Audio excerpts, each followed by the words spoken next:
Hello and welcome to a multiplayer update for Legacy of the Void. In this video, we will be discussing both new additions and changes coming to the Terran race with the final installment of the StarCraft 2 trilogy. First up, let me introduce you to the Herc. This barracks unit is anxious for a head-on fight. The Herc comes equipped with the ability to grapple onto targets at range and get up close and personal.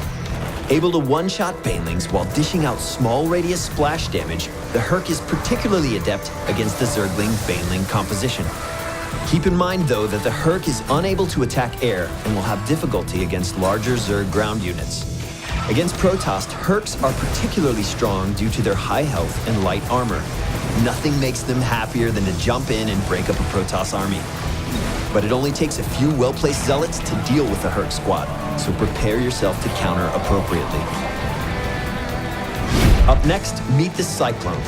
This gal has a one-track mind, able to focus down units at range by targeting opponents one at a time, locking onto them, and dealing damage on the move. The Cyclone moves at the same speed as Stalkers, making them a solid choice for establishing early map control while picking off priority targets in the process. If you intend to counter the Cyclone, initiating combat swiftly and in force will work to your advantage. Moral of the story, if you're slow and big, you're going to lose against the Cyclone. However, there are always opportunities to counter the Cyclone's mobility. All right, let's talk about changes coming to current units in the Terran roster, starting with the Siege Tank.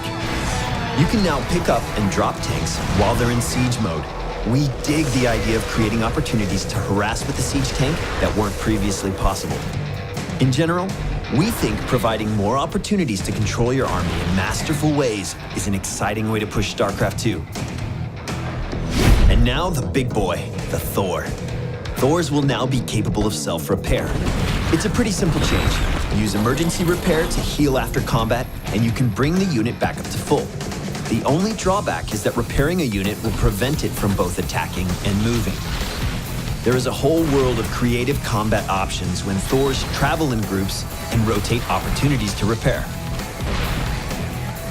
Banshees are another unit getting some attention with Legacy.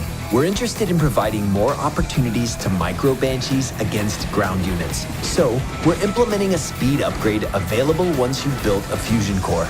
After acquiring the speed upgrade, Banshees will be capable of outrunning mobile detection units, even an upgraded Overseer or Observer. This makes the Banshee much better at surviving counter pressure that can come against harassment attempts. Alright, last but not least, let's talk battle cruisers. These iconic capital ships can now teleport anywhere on the map without vision. Keep in mind, though, that using this ability will cost a lot of energy, so choosing when and where to move is incredibly important.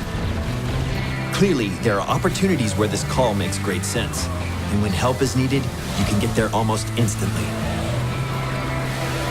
That wraps up our summary of design changes coming to the Terran race with Legacy of the Void. Keep in mind that everything is subject to change as we move into public testing. That being said, we hope you're as excited as we are to share in a new experience of StarCraft that will be more fast-paced than ever before. Thanks for watching, and be sure to check out the changes coming to the Zerg and Protoss armies as well. I'm Cloakin with Blizzard Entertainment, and we'll talk to you soon.